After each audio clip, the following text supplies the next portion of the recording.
కూటమి పాలన మొదలైనప్పటి నుంచి అధికార దుర్వినియోగం చేస్తూ దాడులు వేధింపులకు పాల్పడుతున్న పచ్చ సైకోలు ఆఖరికి చనిపోయిన నాగమల్లేశ్వరరావును వదలలేదు. బెట్టింగ్ యాప్ల వల్ల నాగమల్లేశ్వరరావు చనిపోయాడని విష ప్రచారం చేస్తున్నారు. వారి దుర్మార్గ వైఖరిని నాగమల్లేశ్వరరావు కుటుంబ సభ్యులు, రెంటపాళ్ల గ్రామస్తులు తిప్పికొట్టారు. కూటమి నేతల దాడులు, పోలీసుల వేధింపుల కారణంగా నాగమల్లేశ్వరరావు ఆత్మహత్య చేసుకున్నారనే విషయం అందరికీ తెలిసిందే.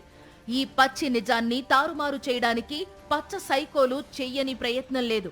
నాగమల్లేశ్వరరావు బెట్టింగ్ యాప్ల వల్ల ఆయన చనిపోయాడని విష ప్రచారం చేస్తున్నారు. పచ్చ మీడియా దుర్మార్గ ప్రచారంపై రెంటపాళ్ల గ్రామస్తులు ఆగ్రహించారు.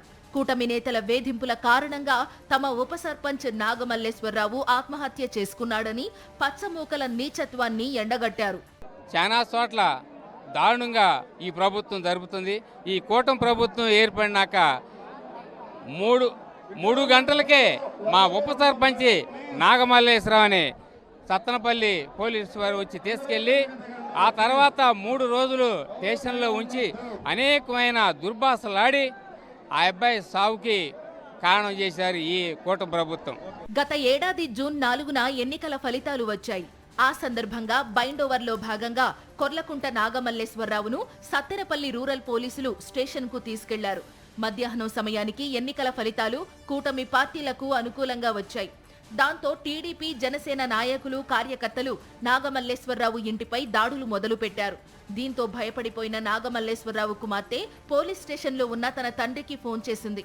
నాగమల్లేశ్వరరావు కుమార్తెతో మాట్లాడుతుండగానే ఫోన్ లాక్కున్న పోలీసులు ఆయన్ను ఇష్టానుసారం తిట్టారు. నోటితో చెప్పడానికి వీలు లేకుండా బూతులు మాట్లాడారు. అంతేకాదు, రెంటపాళ్ల గ్రామంలోకి వెళ్లకూడదంటూ బెదిరించారు. కాదు, కూడదని గ్రామంలోకి వెళితే రౌడీ షీట్ ఓపెన్ చేస్తామని బెదిరించారు. కూటమి ప్రభుత్వం అధికారంలోకి వచ్చింది. ఊరిలో ఉండకూడదని హుకుం జారీ చేశారు. తమ మాట వినకుండా ఊరిలో ఉంటే కాల్ చేస్తామని ఉప సర్పంచ్ నాగమల్లేశ్వరరావును పోలీసులు బెదిరించారు. ఊరికి వెళ్లొద్దని పోలీసులు బెదిరించడంతో జూన్ 5వ తేదీ రాత్రి గుంటూరులోని తన సోదరుడి ఇంటికెళ్లి నాగమల్లేశ్వరరావు అక్కడ తలదాచుకున్నారు. అక్కడి నుంచి తండ్రి వెంకటేశ్వర్లకు ఫోన్ చేసి నన్ను పోలీస్ స్టేషన్లో తీవ్రంగా అవమానించారు, కొట్టారంటూ ఆవేదన వ్యక్తం చేశారు. ఇకపై నన్ను రెంటపాళ్లకు వెళ్లొద్దని పోలీసులు బెదిరించారని తండ్రికి ఫోన్ చేసి కన్నీళ్లు పెట్టుకున్నారు. ఒక పక్క పోలీసుల బెదిరింపులు, మరొక పక్క కూటమి నేతల వేధింపులు, దాడులు. నాగమల్లేశ్వరరావు తట్టుకోలేకపోయారు.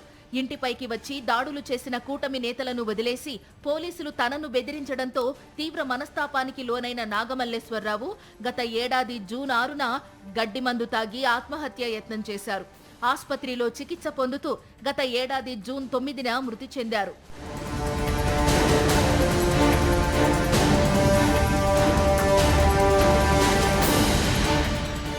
వాస్తవం ఇలా ఉంటే యథావిధిగా పచ్చ సైకోలు తమకు తెలిసిన అబద్ధాలను ప్రచారంలోకి పెడుతున్నారు. కూటమి వేధింపులకు తాళలేక ఆత్మహత్య చేసుకున్న నాగమల్లేశ్వరరావు ఆత్మహత్యను వక్రీకరిస్తున్నారు.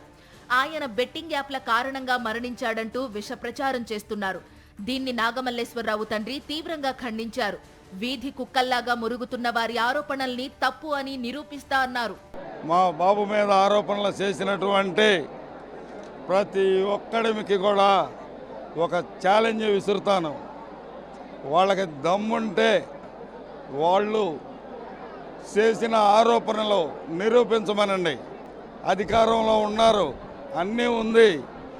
మీ అధికారాన్ని ఉపయోగపెట్టి నా కొడుకు మీద మీరు చేసిన ఆరోపణలు నిజంగా మీకు నీతి నిజాయితీగా ఉంటే నిరూపణ చేయాలని చెప్పని నేను దేనికి ఊరుకోవాల్సి వచ్చిందంటే జగన్మోహన్ రెడ్డి గారి ఈ కార్యక్రమానికి మేము ఆహ్వానించుకున్నాం కాబట్టి ఆయన కార్యక్రమం సజావుగా సాగాలి కాబట్టి మేము వీధి కుక్కలు కోసిన కోతల్ని ఖండించకుండా ఉన్నాం.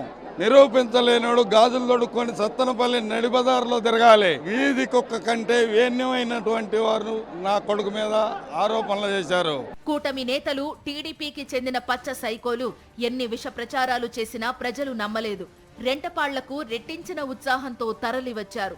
ప్రజా వ్యతిరేక ప్రభుత్వ దిక్కుమాలిన విధానాలను, అణిచివేతలను, వేధింపులను ఎండగడుతూ జననేతకు సాదర స్వాగతం పలికారు.